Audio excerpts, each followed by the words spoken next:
সাপের কামড়ে মৃত্যু হলো এক নাবালিকা স্কুল ছাত্রী। এই ঘটনায় শোকের ছায়া নেমে এসেছে এলাকায়। গভীর রাতে ময়নাগুড়ি ব্লকের সাপটিবাদী ২ নম্বর গ্রাম পঞ্চায়েত এলাকায় এই ঘটনা ঘটে। ঘটনার পর তাকে উদ্ধার করে ময়নাগুড়ি গ্রামীণ হাসপাতালে নিয়ে এলে কর্তব্যরত চিকিৎসক তাকে মৃত বলে ঘোষণা করেন। বৃহস্পতিবার ময়নাগুড়ি থানা পুলিশ মৃতদেহটি উদ্ধার করে ময়নাতদন্তের জন্য জলপাইগুড়ি মর্গে পাঠিয়েছে। পরিবার সূত্রে জানা যায়, বাড়িতে সকলে মিলে খাওয়া দাওয়া সেরে সেই স্কুল ছাত্রী ঘুমোতে যায় বিছানায়। ঠাকুমা এবং দিদির সাথে বিছানায় ঘুমোতো চতুর্থ শ্রেণীর ওই ছাত্রী। আর তারপরেই ঘটে এই মর্মান্তিক ঘটনা। রাত আনুমানিক 12:30 নাগাদ আচমকাই সাপের ছোবল চিৎকার করে ওঠে ছাত্রী। তড়িঘড়ি তাকে হাসপাতালে নিয়ে আসার উপক্রম হলেও গাড়ি আসতে দেরি হয়। প্রায় রাত 1:30 নাগাদ গাড়ি এলে তাকে উদ্ধার করে ময়নাগুড়ি গ্রামীণ হাসপাতালে নিয়ে আসা হয়, কিন্তু শেষ রক্ষা হয়নি। হাসপাতালে নিয়ে এলেই কর্তব্যরত চিকিৎসক তাকে মৃত বলে ঘোষণা করে। এদিকে প্রতিবেশী বৃহস্পতিবার সকালে ঘরের মধ্যে গর্ত থেকে উদ্ধার করেন সেই সাপটিকে। জানা গেছে বিষধর গোখরো সাপের কামড়েই নাবালিকা স্কুল ছাত্রীর মৃত্যু হয়েছে। অন্যদিকে ময়নাগুড়ি গ্রামীণ হাসপাতালে কুমোরপাড়া এলাকায় এক যুবক সাপের কামড়ে আহত হয়েছে। গতকাল সন্ধ্যায় এই ঘটনার পরই তাকে হাসপাতালে নিয়ে আসা হয়, যদিও বর্তমানে সে সুস্থ অবস্থায় পর্যবেক্ষণে রয়েছে বলে পরিবার সূত্রে জানা গেছে।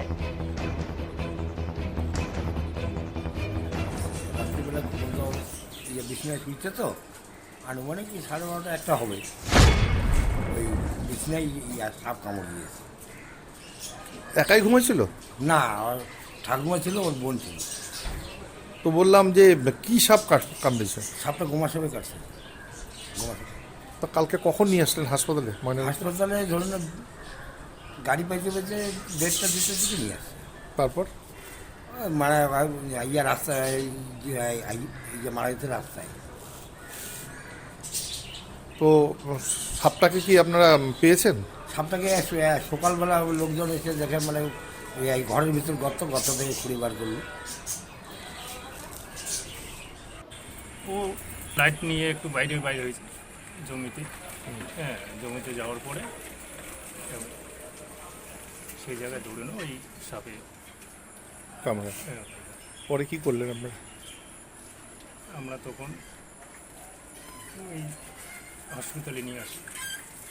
হসপিটালে নিয়ে আসার পরে সুস্থ আছে, এখনও ভালো আছে। ডাক্তারবাবুগুলো ভালো আছে। কোথায় বাড়ি? শালবাড়ি কুমোরপাড়া। সাপে কামড় দিয়েছিল কখন? রাতে 12টা 12:30। তো কত বয়স কত? প্রায় 10 বছরের কাছাকাছি। তারপরে কি করলেন আপনারা?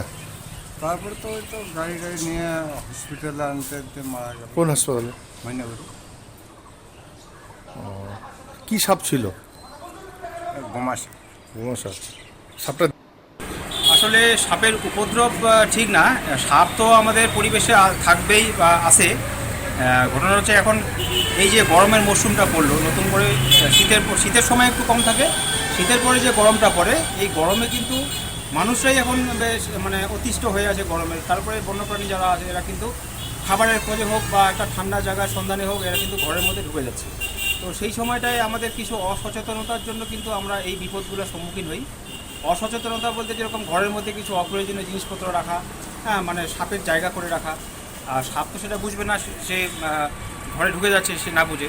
কিন্তু সেই সময়টায় আমরা যদি এই একটু সচেতন থাকি যে এই ঘরের অপ্রয়োজনীয় জিনিস রাখা যাবে না, বা ঘর দরকে সবসময় পরিষ্কার পরিচ্ছন্ন রাখতে হবে। অ্যাকচুয়ালি এরা তো নির্ভর প্রাণী, এরা এই বিভিন্ন খাবারের খোঁজে বা থাকার জায়গার খোঁজে কিন্তু যায়। তো এই যাওয়ার কারণেই অনেক সময় আমাদের মধ্যে অ্যাক্সিডেন্ট ঘটে যায়, সেটা অজান্তে ঘটে যায়। কিন্তু তবুও যদি আমরা অ্যাক্সিডেন্ট হয়ে যাওয়ার পরে, স্নেক বাইট হয়ে যাওয়ার পরে যদি কিছু সাবধানতা অবলম্বন করি, সেই ক্ষেত্রে কিন্তু রোগী 100% সুস্থ হয়ে বাড়ি ফিরে আসে, এরকম অনেক নজির আছে। তো আমি সকালবেলা আজকে একটা ঘটনা শুনলাম যে সাপটিবাড়ির এক ছোটো বাচ্চা মেয়ে 9 বছরের মারা যায়।